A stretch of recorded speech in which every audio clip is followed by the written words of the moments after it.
Halo teman-teman, jumpa lagi dalam bagian 4 dari statistik sosial. Kita akan bahas tentang normal curve, kurva normal, sampel dan populasi, serta probability atau probabilitas ya. Pertama tentang kurva normal atau normal distribution. Ada 3 ciri dalam normal distribution. Yang pertama adalah unimodal, ada satu puncak ya. Yang kedua adalah simetris ya. Simetris antara bagian kanan dan bagian kiri persis sama. Kemudian bentuknya seperti gunung atau lonceng, bell shape ya. Nah, kita tidak perlu menghitung secara lebih detail ya, tapi kita sudah mendapat sebuah guidance ya untuk menunjukkan persentase dari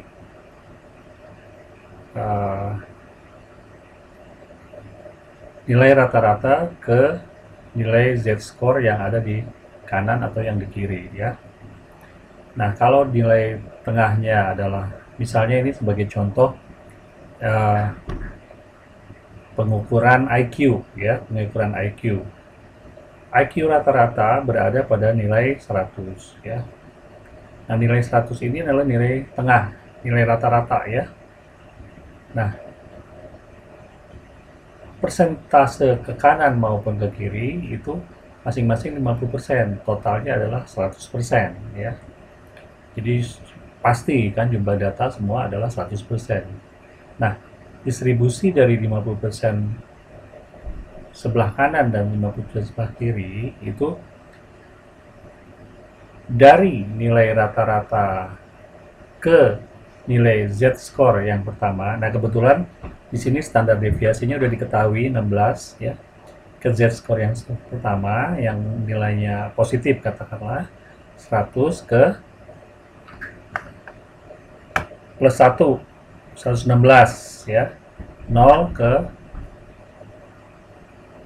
plus 1 ya, 116. Itu persentasenya ada 34%. Dari z-score 1 ke 2 14%. Dari z-score 2 sampai selebihnya itu 2%. Totalnya 50% ya. Begitu juga ke yang kiri. Lanjut. Ini studi ini tentang IQ ya. Rata-ratanya 100, standar deviasinya 16. Nah, kita bisa membacanya dengan contoh seperti ini. Terdapat 2% ya yang IQ-nya di atas 132. Atau kita bisa katakan ya dengan terdapat 98% yang IQ-nya di bawah 132. Dari mana 98%? 90% adalah jumlah dari 14, 34, 34, 14, 2 ya. Jika nilai Z-nya 1, maka skor IQ-nya adalah 116 ya. 116.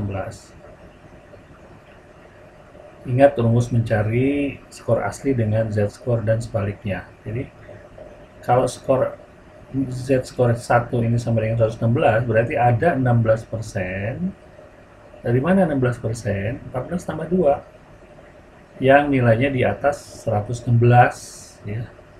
Dan 84% yaitu 34 tambah 34 tambah 14 tambah 2 yang nilainya di bawahnya ya.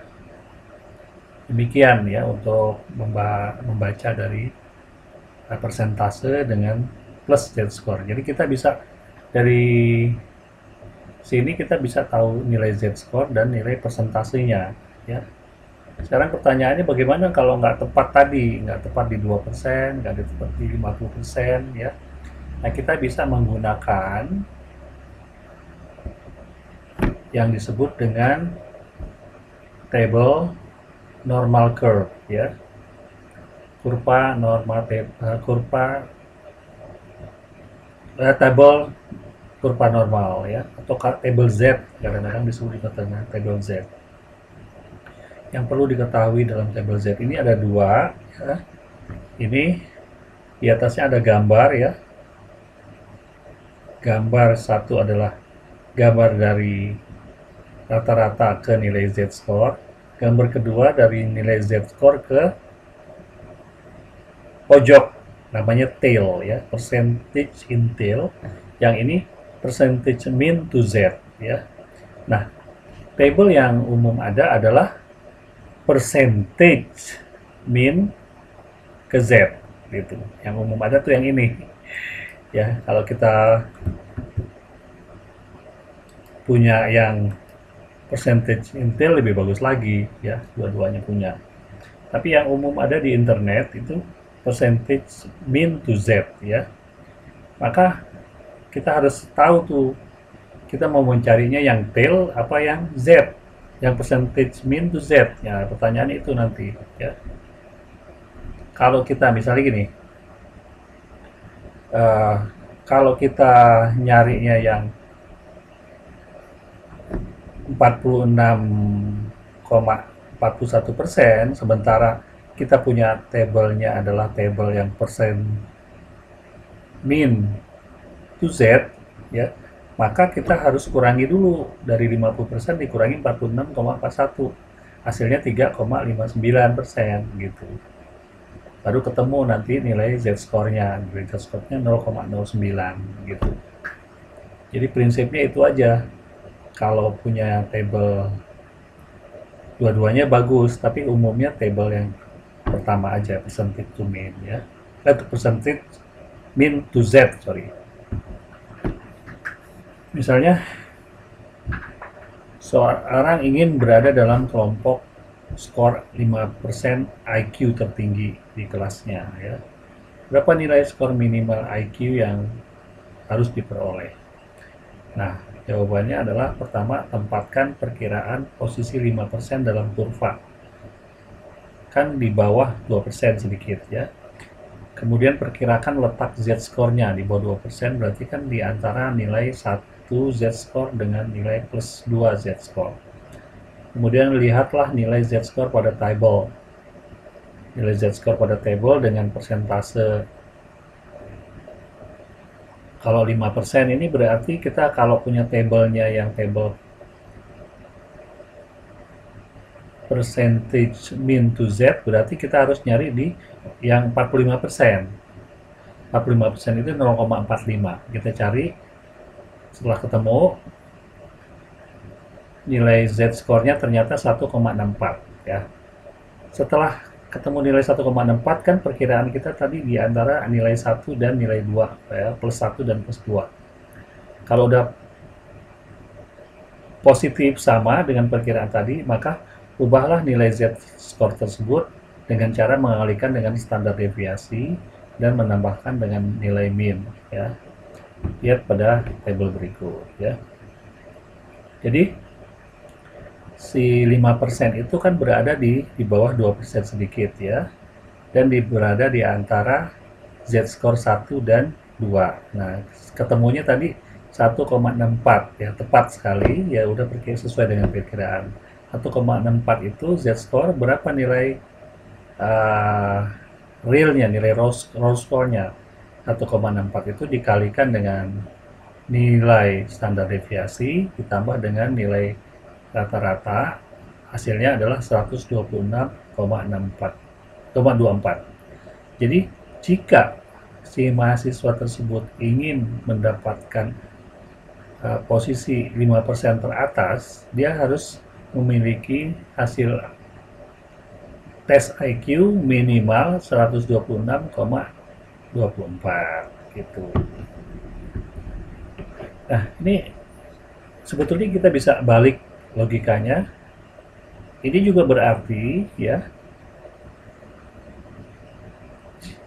nilai teratas ya dari ya, untuk menyatakan kebalikannya, nilai yang mendapatkan IQ di bawah 126,24 ya, merupakan nilai atas ini berarti. Maka sebanyak 95% ya, yaitu jumlah 45% tadi ditambah 50% ya, yang nilai IQ-nya di bawah 126,24 gitu. Mudah-mudahan ini sudah bisa membantu. Kemudian kita lihat soal berikut ya. Berapa kisaran skor yang nilainya berada dalam 95% di tengah-tengah nilai skor. Ya, karena berada di tengah-tengah berarti ya yang 5%-nya ini kita harus bagi dua menjadi 2,5% di kanan, 2,5% di kiri ya. Kita bagi dua 2,5%. Nah, karena ada di 2,5%, nah berarti kan ada nilai Z-nya di antara 1 dan 2 ya, karena di bawah angka Z-score 2 sedikit aja ya. Nah, kemudian kita lihat nilai Z-score-nya. Kalau punya table persentil bagus, tapi kalau nggak ada berarti kita ngelihat bukan di 2,5%, kita lihat di 47,5% ya. Nilainya itu adalah ketemu minus ya, minus 1,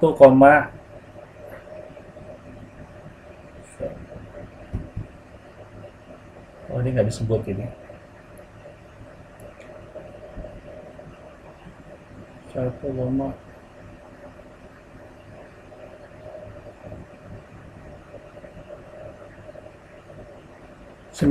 ya, 1,96 itu nilainya bisa positif plus 1,96 atau minus 1,96. Nah, keduanya kita cari nilai skor aslinya 1,96 dikali dengan standar deviasinya ditambah dengan min, baik untuk nilai yang ada nilainya positif di sebelah kanan atau nilainya yang negatif di sebelah kiri. Maka gambarnya seperti berikut ya. Jadi nilai yang 2,5% di sebelah kanan, 2,5% di sebelah kiri, nilai Z-score-nya adalah 1,96 plus, dan nilai Z-score yang minus adalah minus 1,96. Nah, kita konversikan ke dalam nilai skornya 68,64 dan 131,36. Ya, berarti 95% yang ada di tengah itu nilai minimalnya adalah skornya 68,6%, 68,64% dan 131,36%. Oke, kemudian kita akan bahas sampel dan populasi. Ya, populasi adalah kumpulan dari keseluruhan objek yang ingin diteliti. Ya, sedangkan sampel adalah bagian dari populasi yang dianggap mewakili populasi. Ini contohnya aja jumlah kita untuk meneliti seluruh kacang ini, kita hanya mengambil dari sebagian kecil dari kacang itu untuk menggambarkan tentang populasi ya. Mengapa menggunakan sampel? Tentunya praktis dan menghemat waktu dan biaya. Tujuan riset adalah untuk membuat generalisasi dan prediksi mengenai populasi dari sampel yang diperoleh. Dan hampir semua cabang ilmu menjalankan risetnya dengan jalan melakukan penilaian terhadap sampel yang dianggap mewakili populasi. Tidak mungkinlah kita meneliti seluruh populasi ya. Misalnya seluruh populasi satu-satu kita teliti, itu bukan riset namanya ya. Oke, ada dua metode sampling, yang pertama random selection, yang kedua haphazard selection. Kalau random selection prinsipnya adalah setiap individu dalam penelitian memiliki peluang yang sama untuk dipilih ya. Sedangkan haphazard selection itu berdasarkan insidental aja, kedekatan yang gampang ditemui dan sebagainya, kemudahan-kemudahan gitu. Haphazard itu cara ini dianggap kurang atau tidak bisa dianggap mewakili populasi. Yang terakhir adalah probability. Probability adalah kemungkinan terjadinya hasil yang diharapkan dari seluruh kemungkinan yang terjadi, ya. Cara menghitungnya dengan membagi nilai yang diharapkan dengan seluruh kemungkinan, ya. Kisaran nilainya 0 sampai 1. 0 dan 1 adalah nilai ekstrim, ya. 0 tidak akan terjadi, 1 pasti terjadi, ya. Contoh-contohnya misalnya probabilitas koin logam bergambar muncul ketika dilempar adalah 1/2, karena kemungkinannya ada 2, tapi kita berharapnya gambar 1, jadi 1/2. Satu angka dadu memiliki probabilitas 1/6, karena dadu memiliki kemungkinan 6 muka yang akan muncul, ya. Dua angka dadu 1 dan 2 memiliki kemungkinan 2/6 atau sama dengan sepertiga, dan seterusnya. Nah, probabilitas disingkat dengan P, ya. Maka untuk nanti biasanya untuk penelitian statistik kita akan mengenal P kurang dari 0,05 atau P kurang dari 0,01.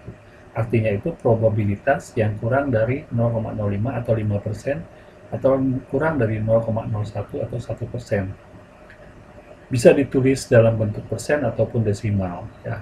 Ini untuk menyatakan signifikansi dari sebuah perhitungan statistik, ya. Nah, probability, z-score, dan normal distribution. Normal distribution dapat juga dianggap sebagai probability distribution. Nah, oleh karena itu, persen, nah perlu dicamkan ini, persen skor antara dua nilai z pada normal distribution sama dengan probability atau kemungkinan sebuah skor yang muncul dari dua nilai z tersebut, ya. Apa artinya terhadap gambar ini? Yang gambar yang kita tadi udah bahas, berarti peluang, ya, munculnya dapatnya nilai 68,64 hingga peluang dapatnya nilai 131,36 itu peluangnya besar sekali, 95%. Jadi karena probabilitas sama dengan antara dua nilai sama dengan persentase antara dua nilai z, ya. Demikian, mudah-mudahan bermanfaat. Sampai jumpa dalam video selanjutnya.